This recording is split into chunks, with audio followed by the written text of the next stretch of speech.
The next case on our docket is 22-40072, Huffman versus Activision Publishing, Inc. Good morning, Your Honors, and may it please the Court. My name is Jessica Lanier, and I represent appellants. I've previously reserved 5 minutes for rebuttal. The trial court abused its discretion when it denied Activision's motion for attorney's fees. In the Fifth Circuit, it is the rule rather than the exception that fees should be awarded to a prevailing party in a copyright infringement action. Under positive black talk, fees should be awarded routinely, and indeed it is a quote-unquote rare case where fees should be denied the prevailing party. The trial court did not follow this rule. In fact, the trial court's opinion does not even cite the rule rather than exception parameter. Instead, the trial court determined that because, in its view, plaintiff's case was objectively reasonable before trial, plaintiff's case was therefore necessarily objectively reasonable at trial. Objective reasonableness is the only Fogarty factor that the trial court analyzed. The court therefore impermissibly treated objective reasonableness as the controlling factor in attorney's fees analysis. Finally, the court's determination that plaintiff's case at trial was objectively reasonable was a clearly erroneous assessment of the evidence because plaintiff's case at trial lacked factual support for his claims. Unless there are questions from the panel, I'd like to focus my argument this morning on two issues. First, why the district court's failure to analyze each of the Fogarty factors was an error of law and therefore an abuse of discretion. And second, why the court's objective reasonableness analysis was too narrow in its scope. I'll first discuss the inappropriate weight the court afforded objective reasonableness. The trial court's order summarizes the parties' arguments, and for the court's reference, that's record excerpt pages 82 through 86.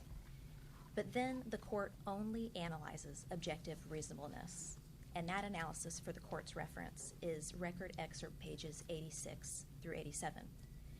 And because this analysis was confined to objective reasonableness, the trial court ran afoul of both Kurtzsang II and Batiste, both of which teach that while objective reasonableness should be afforded substantial weight, it should not be afforded controlling weight. Kurtzsang II also notes that a trial court, quote, must also give due consideration to all other circumstances relevant to granting fees, not just objective reasonableness. To properly exercise discretion, a trial court must at least examine additional factors other than objective reasonableness. In pages 18 to 19 of plaintiff's brief, he identifies a couple of cases that he describes as illustrations of proper exercises of discretion in awarding fees. He argues in his brief that the trial courts in those cases behaved similarly to the trial court here. Not so.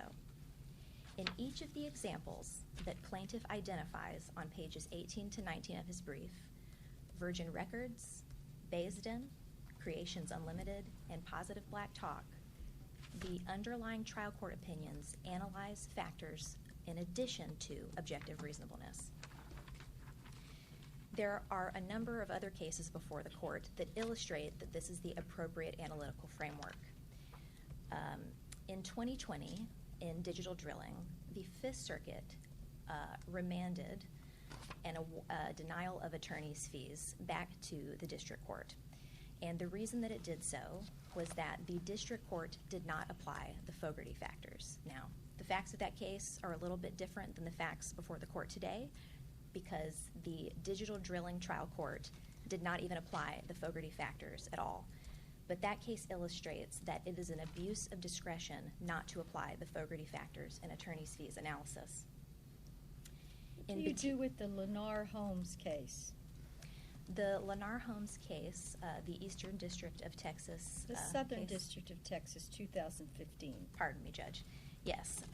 In that case, the court noted that there had been some issues raised in pretrial motion practice that raised issues of first impression, if not in the Fifth Circuit, but at least in that district.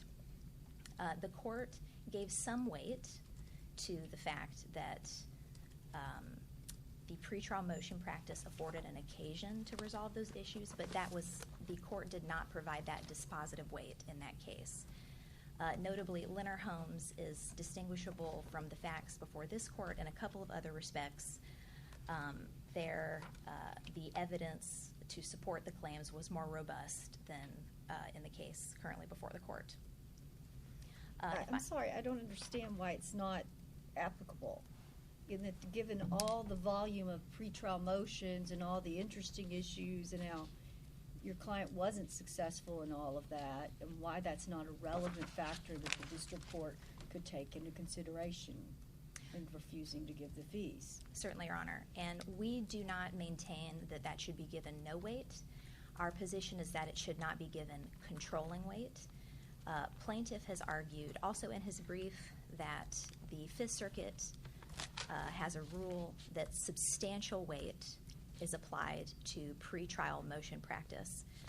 But the cases he cites for that are distinguishable and actually don't support that significant amount of weight to pretrial dispositive motions, regardless of whether those motions decide issues as a matter of first impression. Plaintiff cites Baisden, I hope I'm pronouncing that case name correctly, and Positive Black Talk. But in each of those cases, the Fifth Circuit noted that the trial court opinion giving rise to the appeal took note of the pretrial motion practice, but did not afford it significant weight. Significant weight in that context is a term of art that plaintiff created for the purposes of this argument. But in this case, am I wrong that there were so many motions on venue, motions on this, and numerous issues of first impression? This was hard fought at every jot and tittle. And that's not a criticism, but it's just, and maybe that's a compliment at some level. But is that not accurate to say that? And that the several issues of first impression in the circuit were established in this case, and there were not clear rules before this case in the district courts in the circuit. And the court thought that was really important, and that's from the other cases, that is legitimate to think that's really important and say, given that, it's just not, it wasn't unreasonable, and we're going to say no here in the discretion. Understood, Judge, and there's no dispute here that there was a substantial amount of pretrial motion practice. Plaintiff has classified many of those pretrial motion orders as resolving issues of unsettled law in the Fifth Circuit. Notably, though, the only issue of unsettled law that had bearing on the ultimate merits of the case was the trial court's order with respect to defendant's summary judgment motion on the DMCA claim. There, the district court clarified that there was no in the Fifth Circuit original work requirement for 1202A, and that knowledge can be inferred from evidence of copying, from circumstantial evidence. But that is the only area of unsettled law resolved by the district court that had bearing on the ultimate merits of the claims. What about whether there was a jury trial? I mean, that seems like a really big issue, and that was unsettled, wasn't it? Yes, Your Honor. That had not been addressed with respect to infringers' profits in the Fifth Circuit before this case, to our knowledge. But again, that didn't have bearing on the ultimate merits of the infringement or the DMCA claim. It simply had bearing on whether plaintiff was entitled to a jury trial when he was seeking infringers' profits as a method of damages.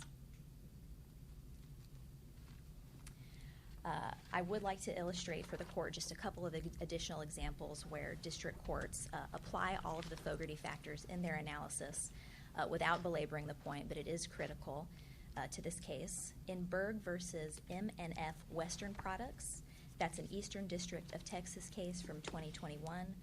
There, though the trial court found that the losing party's position was objectively unreasonable, even under the backdrop of awarding fees as the rule rather than the exception, Analyzing factors other than objective reasonableness was so important that the court continued and it made observations about each of the other Fogarty factors. Likewise, for geophysical service versus TGS NOPEC, a Southern District of Texas case from 2020. Activision submits that the pattern, that the law here is clear, that proper attorney's fees analysis requires, quote, from Kurtzang, due consideration to all other circumstances relevant to granting fees, end quote, in order to weigh whether the interests of the Copyright Act are served by an award of fees. In failing to analyze the other Fogarty factors, regardless of the prevalence of pretrial motion practice in this case, the court did abuse its discretion. I'd next like to discuss the nature of the trial court's analysis on objective reasonableness. So would the answer be send it back for a more thorough analysis of the Fogarty factors? The Fifth Circuit has two options in Activision's view. There is sufficient fact and argument before the Fifth Circuit today such that the Fifth Circuit could reverse and direct the trial court to determine the award of fees that Activision is entitled to. Another option available to the Fifth Circuit, as you know, Judge, is remand for proper consideration of each of the Fogarty factors and an evaluation of whether Activision is entitled to fees. Specifically, which ones are inadequate? Which factors are inadequate? The court only analyzed objective reasonableness. Right, so what factors need more meat? Understood, Judge. The court did not analyze motivation, the court did not analyze compensation, and the court did not analyze deterrence. Facts and argument before the trial court in Activision's motion for attorney's fees gave the court ample grist to hold that each of those factors tilted in favor of an award of attorney's fees, but the court did not analyze any of those factors. Are we going to go through the whole argument without ever saying GI bro or profit? I'm happy to use those terms if the court wishes. We're at a law school setting, and I thought that this filling in the details of what this very interesting case is about might be but go ahead.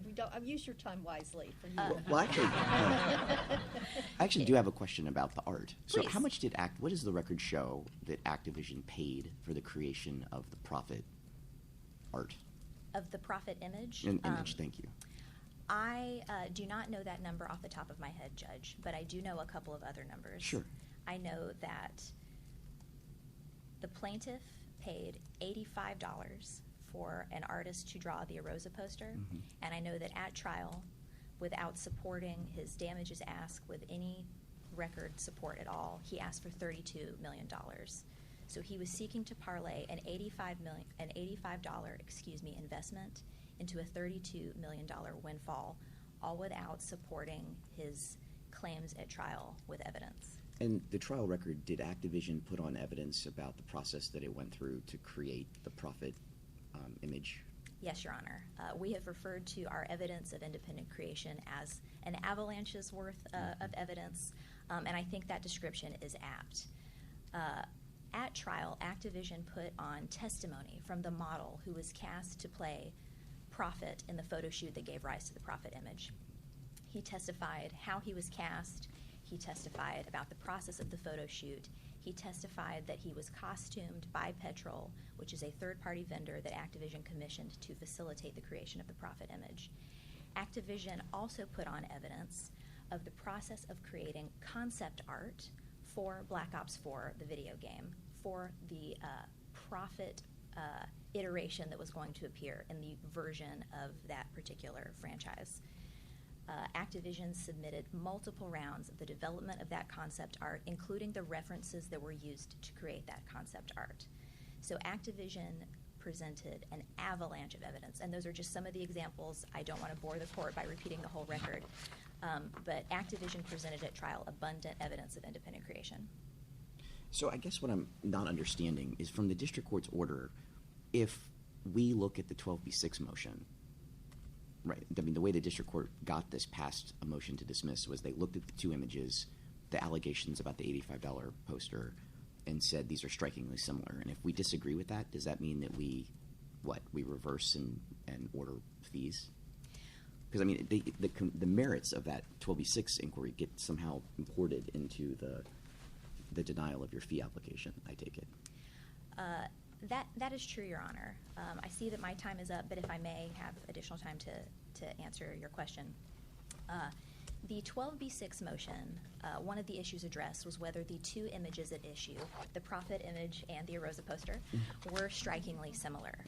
Activision disagrees as a matter of law that there was any evidence to support striking similarity at the 12b6 stage, at the motion for summary judgment, and certainly at trial. We presented evidence to plaintiff early in the life of the case in August of 2019 that outlined most of the evidence that we used to support independent creation at trial. The judge was aware of that evidence at the stages of the case. He determined that there was sufficient evidence to send that case to a jury with respect to striking similarity, but the standard for striking similarity is that the copying is of a nature, or the similarity, is of a nature that it can only be explained by copying. The test for striking similarity is that it is similarity that precludes similarity of a character that precludes independent creation, prior common source, or coincidence. Activision showed that its image was independently created. Therefore, as a matter of law, striking similarity could not be found. And unless the panel has additional questions, I'll rest until rebuttal. Thank you, counsel. Thank you. Mr. Zummo. May it please the court. What I feel I should do first is talk about the characters, because the court has had questions about those. I'd like to start with the allegation that the poster was an $85 poster. Booker T. Huffman is a professional wrestler. In his 50s, he decided one way to extend his brand, since he wasn't throwing Hulk Hogan around anymore, was to, he'd always loved comic books. One of his wrestling heroes when he was a kid had a comic book based on his wrestling character. And so he happened to meet a comic book publisher from Dayton, Texas, who worked with him to publish 2 comic books. So the G.I. Joe character actually came out of those comic books. This artwork that's the subject of our lawsuit was at the very tail end of that process. So yes, they paid an artist $85 for that poster, but that was a result of well over a year of publishing 2 comic books and working on the character. The striking similarity here, I'm glad the court's interested, and that's been a subject so far, because that was the main issue in the 12b6 motion that was denied early in the case. Since Twombly and Iqbal, it's become my practice when I deal with visual arts in a copyright case to put the images in the complaint. That also means that they're fair game for a court to decide as a matter of law there's not enough similarity here to let this case go forward. What's interesting about the motion practice at that point is we simply responded and said, look at the two images side by side. That's the circuit's test from Richman versus Array Systems, and it's been adopted by the Supreme Court in the Petrella case, where they cited a Second Circuit case, Peter F. Gato, architect, to say ultimately it comes down to the good eyes and common sense of the court. We didn't say it's strikingly similar because of these 2 things and these 2 things and these 2 things. We said just look at the 2 of them. The magistrate judge wrote his opinion recommending denial and said a reasonable jury could decide that they are strikingly similar. He didn't go into these two factors type analysis. The district court didn't just rubber stamp that recommendation. The district court wrote its own explanation of 2 paragraphs of why the 2 images could be found strikingly similar by a reasonable jury. So I bring that up because while I'd love to take credit for it as counsel, this was the district court on its own evaluating the 2 images for it, applying the legal standard, and articulating why a reasonable jury could decide that they are strikingly similar. This is a district court working more than many district courts might do under the circumstances. And that's how that motion got denied. So I just want to make sure I understand the relevance of that. Given the way the district court resolves the fee application, which is to say, well, I denied pretrial motions, does that mean that when we're reviewing the district courts, I mean, we have this whole thing about the Fogarty factors and Right. error of law and failed to, uphold the presumption of fees, et cetera, et cetera, et cetera. So we'll get to that, I'm sure. But I just want to focus for just a second on just the pretrial motions. Does that mean that our court should go back to the 12B6 stage, or even further? We could talk about venue or whatever.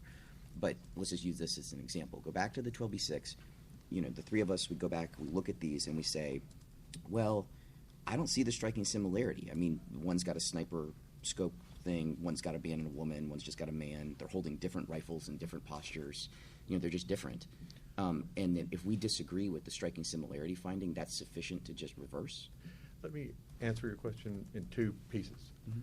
First, our question here, and the only question on this appeal, is based on the Copyright Act attorney fee language, which is the court may also award attorney fees to the prevailing party. It may, which means it is discretionary. So the only issue before this court is whether the decision to not award fees was an abuse of discretion. And I plan to talk about that, but I know I don't have to before this panel because everyone knows those standards. So the issue is not go back and regrade the paper on the 12B6 decision. It's given that 12B6 decision and the entirety of this record, because that 12B6 decision wasn't the sole basis for the denial of attorney's fees. Well, the thing that's odd is if the whole point of the denial of fees is like, hey, listen, this was a big case, it went on forever, a big trial. But if we say, actually, no, it should have just been, the complaint should have been dismissed at the 12B6 stage, then it seems like the district court is inviting us to make that relevant determination and to say that's the reason. If the reason for denying the fees is, hey, I let it go to trial, then I would think that we could reach a contrary decision by saying it shouldn't have gone to trial. You see what I mean? I understand that in terms of how the overall case was handled, Mm-hmm. yes. But in terms of did the court abuse its discretion in not awarding attorney's fees, the U.S. Supreme Court has said that decision is based on the four Fogarty factors as a non-exclusive list. So we have to look at the overall record, and the court is correct. This was a hard-fought case. There were a lot of motions. There was a lot involved. It was an interesting case. We didn't find out that it wasn't strikingly similar until the jury came back. But the decision that the district court had to make was to be based on the entire record, not whether one ruling was right or wrong. So And- if the district court was, assume argument of the district court was wrong in its early ruling, could it still be found not to have abused its discretion? Absolutely. How? Well, because the original ruling was simply on the pleadings. And so it was raised again, the striking similarity issue, after the evidence was closed, in a motion for summary judgment that was largely based on that argument. They also raised in that same motion, as counsel has referred to, their own evidence, what they say was independent creation. And I can go off on the rabbit trail of why everything they put on was not really about the artwork. It was about the character that was used inside the game itself, and that's different from the artwork they used to promote the game. But with that full summary judgment evidentiary record, the magistrate judge recommended against granting the summary judgment, and again, the district judge agreed with that and wrote a reasoned opinion on why. So that evidence was also before, not just, and when we say the district judge, there's one district court, but we have two people actually making these decisions and deciding that there could be striking similarity in the eyes of a reasonable jury. And Can I ask this question? I assume you agree with your friend on the other side that digital drilling our decision, published decision from our court 2 years ago, it says that, and it provides the relevant legal standard, which is that these fees should be awarded routinely, right? Not as a matter of course, not in every single case, but the rule, the general rule, is that Congress in Section 505 has overturned the American rule, reestablished the British rule for these particular forms of disputes, and absent some compelling circumstance, the fee should be awarded to the prevailing party. So that's the relevant legal standard. Are we on the same page so far? Well, actually, when positive black talk is a perfect example, and Kurt saying and followed that, we are not in the British rule which says you always get attorney's fees as prevailing party. And so you do have to look at each case by case, and we have to look at the 4 non-exclusive factors, and the courts are entitled to look at other factors as well. That's a fair point.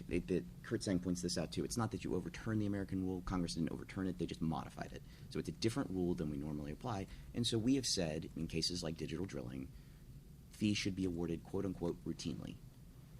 And you did say, the court has said that many times. It said it since Fogarty to make it clear that this court at least doesn't think that Fogarty set those cases aside. So the district court doesn't even acknowledge that as the relevant legal standard. So isn't that enough to at least remand? No, Your Honor, because the relevant legal standard still is set by the United States Supreme Court. Do you think digital drilling is inconsistent with Supreme Court precedent? It's not on its own terms. It is as argued by Activision, because Activision takes that matter of routine, and they argue that there is a presumption that fees should be awarded. That's a much bigger step. That's a much stronger standard to argue. The matter of routine, if you have evidence of some combination of the Fogarty non-exclusive factors and an overall record that supports the purposes of awarding attorney's fees, which are there are many of them set out in Fogarty, but the purposes are, it's a combination of, do we want parties to raise issues and bring cases before us that help develop the law and that help other people out there know what the law is? And if that isn't done, and if we have a frivolous case, a groundless case, or as the frankly crazy facts in the Compact versus Ergonom case, a totally out of control party or set of lawyers who do things like try to get the judges prosecuted, that sort of thing can mandate attorney's fees. But it's a balance, and it's the balance of those Fogarty factors that I think, if you just look at the isolated phrase, they should be awarded routinely, that doesn't really acknowledge that balance. So if there's a question here of who's stating the standard, Judge Schrader stated the Fogarty and Kurtzang standard. That comes from the Supreme Court. I don't think that failing to say they should be that the Fifth Circuit has said they're to be awarded routinely in any way detracts from his exercise of discretion. Can you address the Fogarty factors? Your opposing counsel says that the district court failed to analyze several of the factors. It's a short answer, just as the district court gave. The other factors, which are either the bad motive or bad faith in bringing the claim or asserting a defense, and the need for compensation and deterrence, the district court said, and this is at record 3934, those arguments by Activision were underpinned by Activision's argument for objective unreasonableness. That is a fair characterization of Activision's motion, because they really didn't bring any evidence of bad faith or any need for compensation and deterrence. They rehashed their arguments that we brought an objectively unreasonable claim. So what Activision was saying there is there's a need for compensation and deterrence because it's an objectively unreasonable claim. It was motivated by bad faith because they brought an objectively unreasonable claim. And we raised this in our brief. The reply didn't point to any actual evidence of these factors. The district court carefully looked at this and I think accurately described their position. The fourth Fogarty factor, by the way, was it a frivolous claim? Activision acknowledges they didn't claim that this was ever a frivolous case. We're looking at Fogarty. We're looking at cases like the Fifth Circuit's matter of routine holdings. But we still need to go back, we believe, to a U.S. Supreme Court decision, I think in 2013 or 15, Marks versus General Revenue Corporation. Every applicant for attorney fees has the burden of proving, under whatever standard there is, that they're entitled to them. So Activision doesn't get to say the routinely awarded means strong presumption, which means we win unless you disprove this. They were the applicant. They had to come forward with evidence on those other factors if they wanted the court to consider those factors. They didn't come up with anything other than a rehash of their objective unreasonableness arguments. What really, we all know the standards. Abuse of discretion required, to not abuse of discretion, a court must accurately articulate and apply the relevant standard. The judge here did that. He also did things that this court has approved. He listened to the arguments of the parties, considered the arguments of the parties, addressed the arguments of the parties in his written opinion. That's how a court should show that it's not abusing its discretion. And I would just ask the court,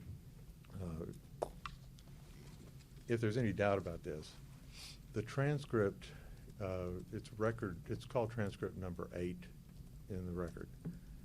And it's the transcript of the hearing that was held on the cost and attorney fee application. It runs about 50 pages. First, we had a hearing. Most of these issues in district courts today are not decided with a hearing, but the judge here gave the parties a hearing. If the court will take the time to just skim through that transcript, what the court will see is a judge who has clearly read everything before him before the hearing. He was asking questions about specific cost issues and what backed him up. He gave the parties ample opportunity to make their arguments, to respond to the arguments of the other side. If the court searches for the court can look at the district court's questions and comments during that hearing. And they're respectful. They let the parties know where the court was going, what was of concern to the court. This was a proceeding, and it might be considered a routine proceeding, but it was a proceeding where this district court treated the parties and the attorneys the way that hopefully all district courts treat the parties and attorneys before them. I think if the court reviews that transcript along with the rest of the record, the court will agree that this district court treated the parties and the issues with the respect that they deserve. And if the court does that, we think the court will affirm. Thank you.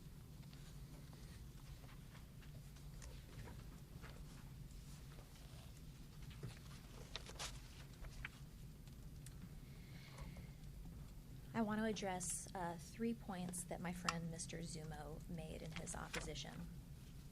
The first is to clarify that the rule rather than exception standard in the Fifth Circuit is not contradictory to Fogarty and Kurtzing and their teachings. Digital drilling discusses this. It actually says, against the backdrop of Fogarty, we have this additional parameter for exercising discretion in the Fifth Circuit. It is the rule rather than the exception framework. So those are both parameters applied to the trial court to guide its exercise of discretion. The second point I wanted to address is that the facts and arguments before the trial court were sufficient, again, to enable the trial court to determine that each of the remaining Fogarty factors, motivation, compensation, and deterrence, tilted in favor of an award of attorney's fees.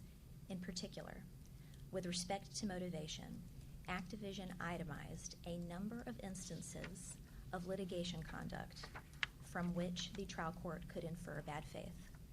None of those instances depended on whether or not the trial court agreed that plaintiff's case was objectively reasonable or objectively unreasonable. With respect to deterrence, I'm sorry, would you be, I'd be more specific what you just said about litigation conduct? Yes, Your Honor. Activision identified a number of instances of plaintiff's behavior from which the trial court could infer bad conduct, including but not limited to plaintiff's failure to contact Activision before filing the complaint in order to ascertain whether his suspicions had any factual support. Plaintiff's failure to respond to Activision's 2 letters sent in August of 2019 and in Okay. March of 2020. It's coming back, I got it. Would you like me to list other examples? Would that be helpful for the court? No. Okay, thank you, I'm Your Honor. remembering. With respect to deterrence, there was also fact and argument before the court to enable it to determine that deterrence tilted in favor of an award of attorney's fees. Under Kurtzang 2, a court can award attorney's fees in order to deter litigation misconduct, such as the examples we pointed to in our brief before the trial court and before this court. And finally, with respect to compensation, Activision explained in its brief before the trial court that an award of attorney's fees in this case is its only award for litigating for 2 years and proceeding to a complete victory at trial. Activision also explained that under Kurtzang 2 and Fogarty, it is equally as important to incentivize plaintiffs to bring meritorious lawsuits as it is to incentivize defendants to pose meritorious But, defenses. what you're saying is you're asking us to reweigh all of this and use our discretion on these factors instead of the trial courts. And I'm having a hard time seeing how we really can say the trial court abused its discretion when it weighed these factors. But, Your Honor, the trial court did not weigh these factors. It only analyzed objective reasonableness. It ignored all of the independent facts and arguments that Activision raised with respect to the remaining Fogarty factors. Well, So you it's mean- not a matter of reweighing, Your Honor, forgive me. It's a matter of asking the trial court to exercise its discretion appropriately. Well, it said it did analyze the other factors. So you're saying they didn't show their work on the paper? Because that's not required under Bridgman. Bridgman specifically says the court does not have to show, it makes our job easier if it does show its work, but it told us it considered the factors. It said why the factors don't win and tied it to unreasonableness, but said it did consider the factors. We know they had a hearing. How do we know the court didn't really consider the factors? The court's articulation of its reasoning with respect to the other Fogarty factors makes it very difficult for the Fifth Circuit to determine whether the court appropriately exercised its discretion. I totally agree with the court. But the trial... I'm just saying, go ahead. Oh, forgive me. It would be easier if there were big paragraphs, but I'm not criticizing. Certainly. And we cite to authority in, I believe it's our opening brief, but it may be our reply brief, that a trial court, while it may not be obligated to show the entirety of its work, it is obligated to give the Fifth Circuit or the reviewing court enough information concerning its reasoning to enable the reviewing court to determine whether the trial court did in fact abuse its discretion. With all respect to Judge Schrader, that is not the state of the order he offered. Okay, what do you do with Bridgman that says the court cited and applied the relevant authorities, and it said the award promotes the purposes of the Copyright Act, and that was enough in the Bridgman case? And it not only was enough in that case, but the court wrote to say that's okay. The analysis, I see that my time is up, but if you'll permit me, I'd like to answer your question. The analysis in Bridgman is distinguishable from the analysis here. It was more substantial there. Here, the court did not analyze the non-objective reasonableness Fogarty factors. And unless, forgive me. Thank you, counsel. Thank you very much.